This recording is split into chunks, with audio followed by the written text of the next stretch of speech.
Hi everyone. Before we begin this week's episode, I want to share some exciting news. Now, I'm not sure how familiar you are with podcasts, but from a podcast creator perspective, there's essentially three types of shows. There's an ad-supported show, there's community-supported shows, and then there's shows that don't get any support and eventually they fizzle off and die. Well, I don't want this to ever turn into an ad-supported show. I think it breaks the flow of the story to throw an ad in the middle. And I certainly don't want the show to fizzle off and die.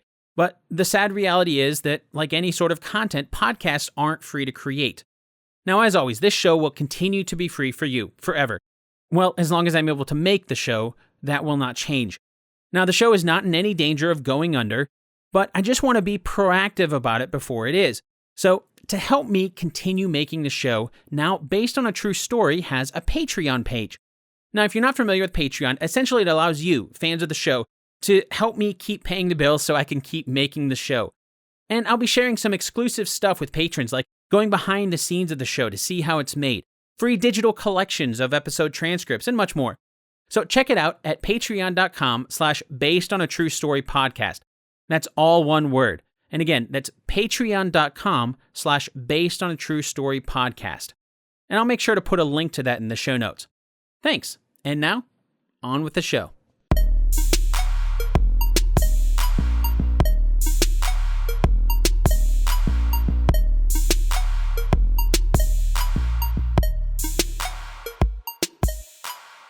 In 2007, Michael Bay directed his first Transformers movie.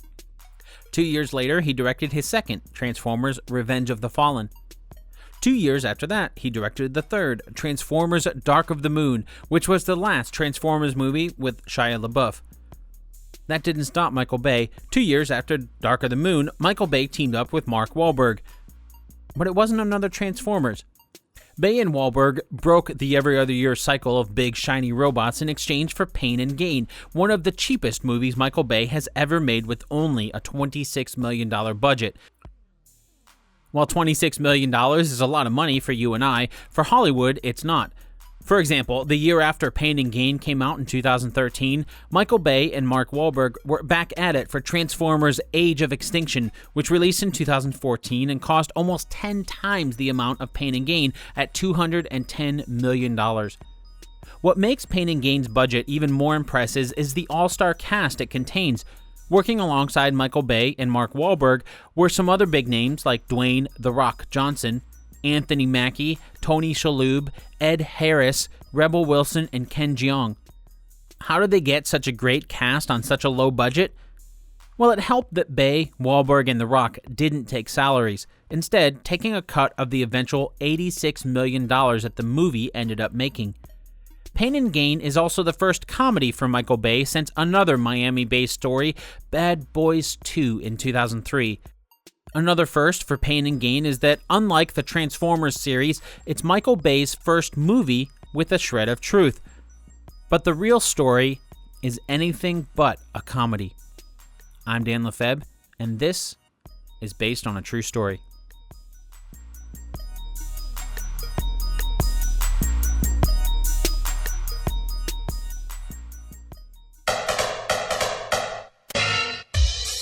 Pain and Gain kicks off with a GoPro shot of a ripped Mark Wahlberg, who plays the role of bodybuilder Daniel Lugo in the movie, doing sit-ups on the side of the Sun Gym building before making an escape from the cops. After this brief injection of comedy as Wahlberg goes sliding across the hood of a police car and cracking the windshield on impact, actor Ed Harris, who plays a man by the name of Ed Dubois in the movie, explains that, quote, "The events you are about to see took place between October 1994 and June 1995. Unfortunately, this is a true story," end quote. While the movie starts in October of 1994, our story begins a couple years earlier in 1992. Sun Gym was a popular spot for bodybuilders to get even more ripped. The gym's owner was John Meese, who's played by Rob Corddry in the movie, and himself was a bodybuilder. Well, technically, he was an accountant by trade, but in the 1960s, he'd earned the title of Mr. United Kingdom with 19.5-inch biceps while he was stationed in England during his stint in the United States Air Force. So when he started Sun Gym in 1987, this love of bodybuilding only grew. and John loved to use his business to hold bodybuilding competitions. By the time 1994 rolled around, Sun Gym had earned a reputation of being the place to train in Miami for bodybuilders. While this reputation meant a loyal, dedicated core group of members, it also meant most people simply felt out of place. So when a Gold Gym opened nearby, Sun Gym started bleeding members. Unfortunately for John, this meant he was left with mostly fitness-crazed members who were on the shady side of life. While extreme fitness certainly isn't criminal, John's gym had somehow managed to gain members who were.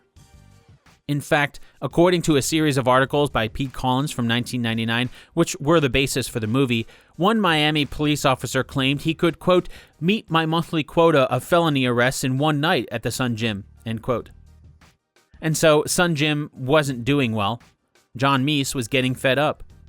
About this time, a 30-year-old New Yorker by the name of Daniel Lugo showed up at the gym looking for a job. In the movie, Mark Wahlberg's version of Daniel Lugo explains that he had been in prison and he was looking to make a new start.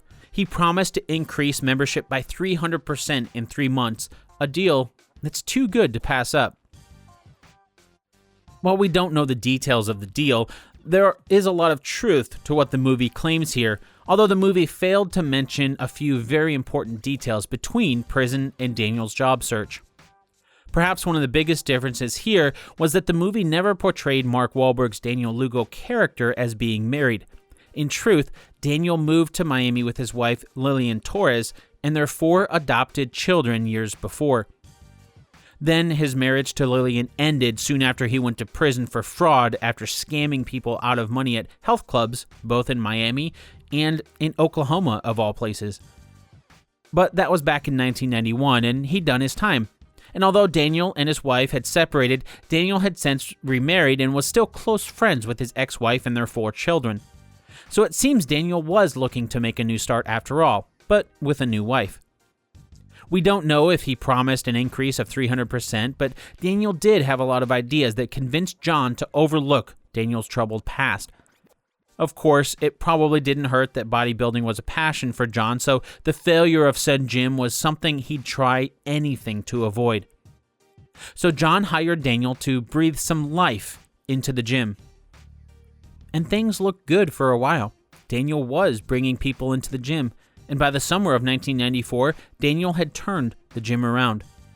During that time is when Daniel brought on one of his friends, Adrian Doorball, who's played by Anthony Mackie in the movie. Adrian and Daniel had struck up a friendship a few years earlier when they met through Adrian's cousin, Lucretia Goodridge.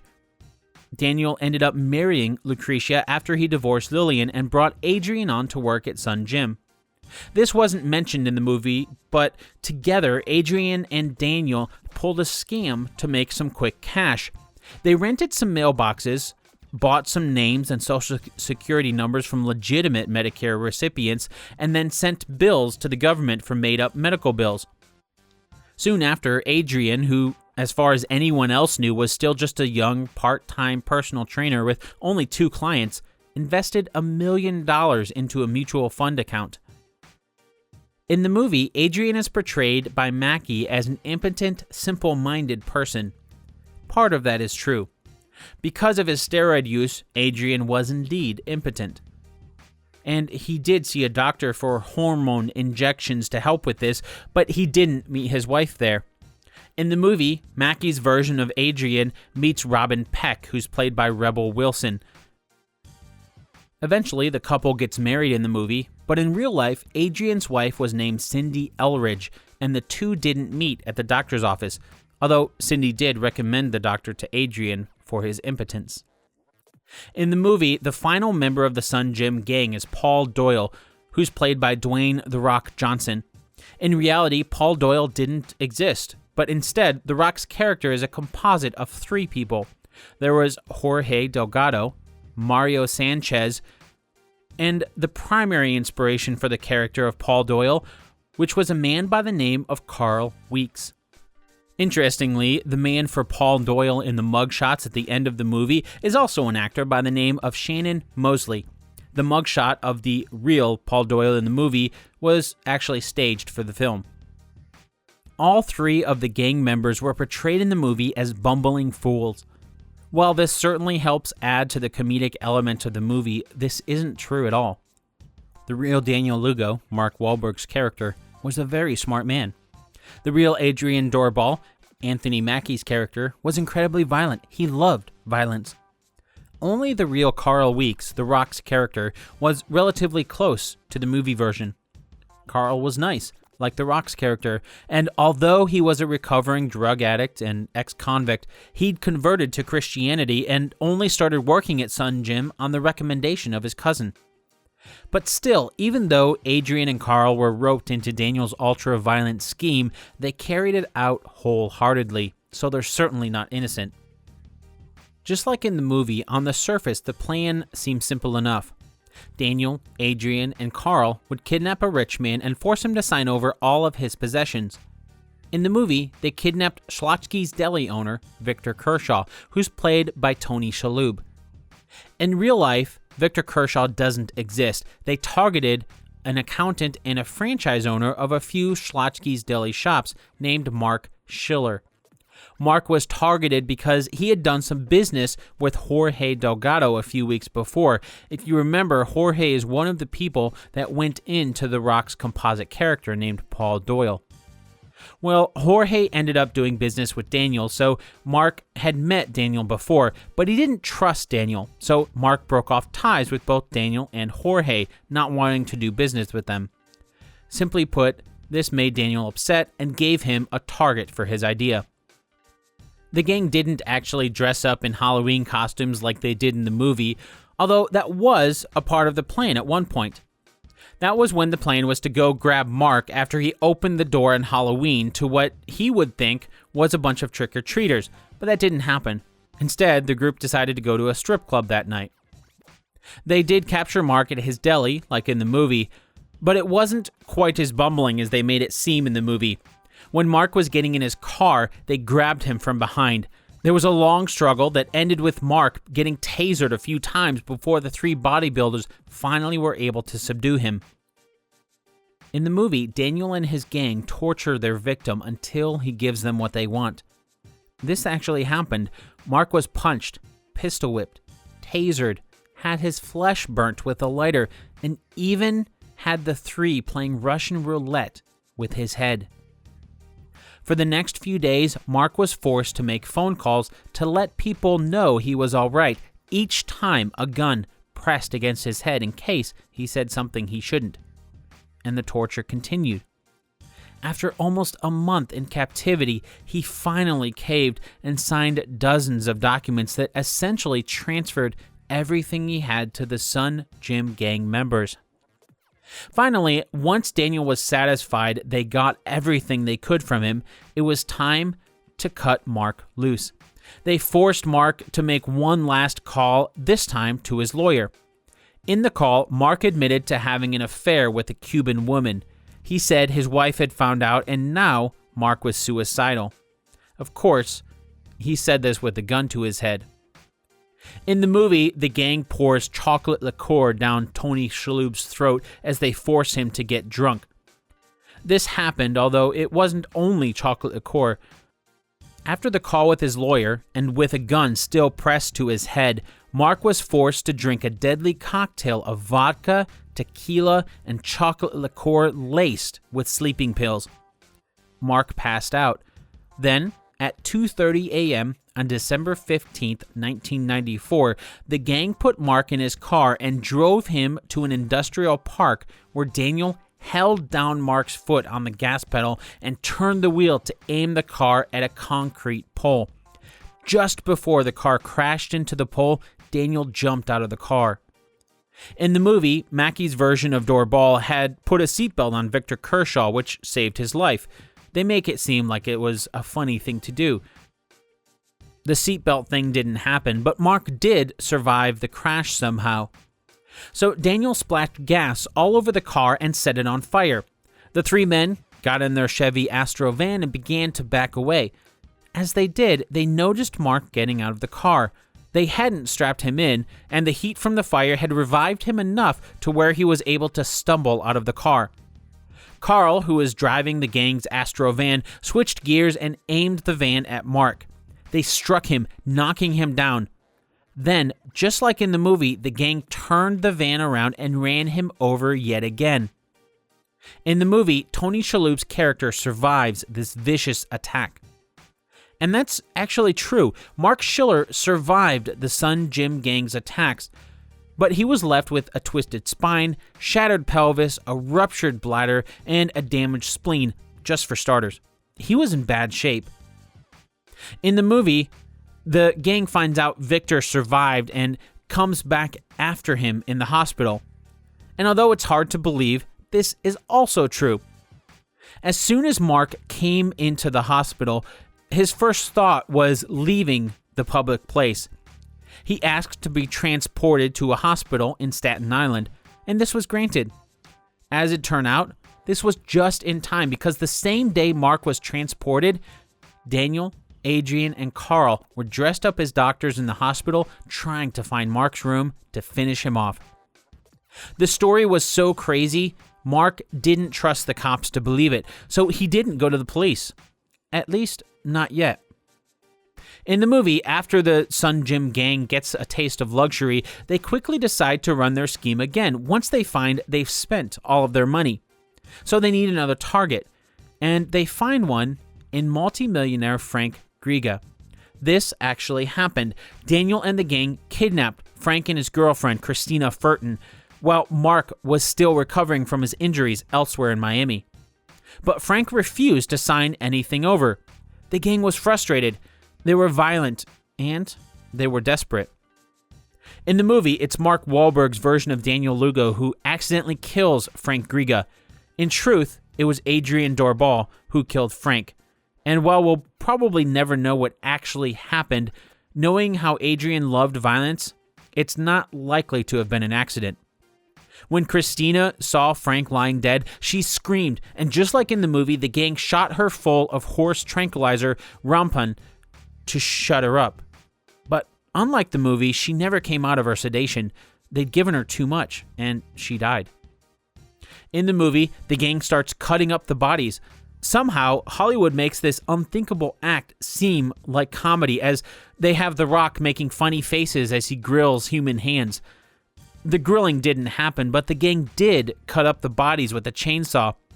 And just like in the movie, there's receipts as evidence to show Daniel Lugo did take the chainsaw the gang used to chop up Frank and Christina back to Home Depot because the engine burnt out. But unlike with Mark, where he had to call his loved ones to let them know he was okay, even though he did so with a gun to his head, Frank was never forced to call anyone. So it didn't take long for people to report both Frank and Christina missing. While all of this was going on with Frank and Christina, Mark was recovering. It took 4 months for Mark to recover. Not only physically, but he was broke. He had no home. His businesses had been dissolved, sold off. The only thing he was left with was $160,000 worth of credit card bills, most of which was spent on condoms and porn by the Sun Gym Gang. When he could afford one, Mark hired 2 private investigators, one named Ed Dubois, who's played by Ed Harris in the movie, and the other PI was Ed Siebert. Lots of Eds. So the Eds went to work. They sifted through trash they found in Daniel's home, which used to be Mark's. As they looked through it, they found almost everything pertained to Mark's kidnapping. It was obvious Daniel and the gang was trying to get rid of the evidence, but instead of shredding everything, they just threw it out. With this in hand, Mark and the Eds went to the police in April of 1995. As it happened, one of the detectives who was working on Mark's case overheard a conversation about the suspect, Daniel Lugo, and the disappearance of Frank and Christina. Just a few hours later, the Sun Gym Gang was rounded up. Daniel was the only one who wasn't arrested. Just like in the movie, Daniel had fled to the Bahamas, but it wasn't to go get more money from Mark's secret reserves of cash. He was simply trying to escape Miami. 5 days later, he was caught, ending the story of the Sun Gym Gang. The case went to trial in 1998, and Judge Alex Ferrer presided over it. You might know him from his daytime TV show, Judge Alex. Ferrer is quoted as saying, quote, There were literally times during the case when the lawyers would approach the bench to talk about an issue, and we would just shake our heads and laugh because of the stupidity. The case was incredibly tragic, but it had a lot of dark humor in it." End quote. So while Hollywood takes the stupidity of the Sun Gym gang to turn Pain and Gain into a full-fledged comedy, as you've learned, this true story isn't very funny. After the movie was released, Mark Schiller, who turned down the opportunity to have a character named after him and even play a cameo role in the film, was shocked to find out how the character of Victor Kershaw was made out to be a mean, womanizing, and horrible person who seemed to have deserved what the gang did to him. In truth, Mark went from being a millionaire with a lovely wife, successful accounting firm, and deli franchise to having his life completely ruined. Although Mark wasn't without blemish himself, in 1999 Mark pleaded guilty to a conspiracy to defraud the government and was sentenced to 46 months in prison and was slapped with an order to pay $14.6 million. This charge was completely unrelated to his kidnapping, though. He was released from prison in 2001, and to this day, Mark has never gotten his possessions back. He's not a millionaire. He's separated from his wife, and he earns about $20 an hour, less money than he made in college, just to pay the bills and try to forget what happened. He's admitted to not wanting to go out, and claims he's often judged in real life based on the personality of the Victor Kershaw character. Daniel Lugo was charged with racketeering, 2 counts of first-degree murder for the murders of Frank and Christina, kidnapping, extortion, arson, burglary, robbery, grand theft, and forgery on June 2nd, 1998. He received 2 death sentences, but is still alive, and since his sentencing has been filing appeal after appeal, trying to get the charges revoked. Since his last attempt at an appeal in January 2010, it is officially still pending in the U.S. Supreme Court. While he waits, Daniel is currently serving his sentence on death row in Rayford, Florida. Adrian Doorbal was charged with 2 counts of first-degree murder for Frank and Christina. Like Daniel, Adrian received 2 death sentences. And like Daniel, Adrian has filed multiple appeals. His final appeal was on November 2009, and it failed. The only way he can avoid execution is through a governor's pardon. But Adrian is still alive and on death row in Florida. Sun Gym's owner, John Meese, was sentenced to 56 years in prison. He died while serving his sentence in prison. Carl Weeks was convicted and sentenced to 10 years in prison. He was released in just under 4 years on May 15th, 2002. Stevenson Pierre was sentenced to 7 years in prison. He was released just under 2 years later on May 14th, 2001. While we didn't really talk about him much because he didn't have a role in the movie, another member of the gang was John Raimondo. He was sentenced to 8 years and was released 3 years later on February 27th, 2002. Jorge Delgado was sentenced to 15 years. He served 7 of those years before being released on September 27th, 2002. In 2008, he was arrested for trying to return $7,500 worth of stolen goods to a Kmart store. He was given a year's probation, but never served any time. Jorge and his now wife, Jocelyn, currently live in Miami. In April of 2014, Mark Schiller filed a lawsuit against Mark Wahlberg, Michael Bay, and Pain and Gain's producers at Paramount over the film.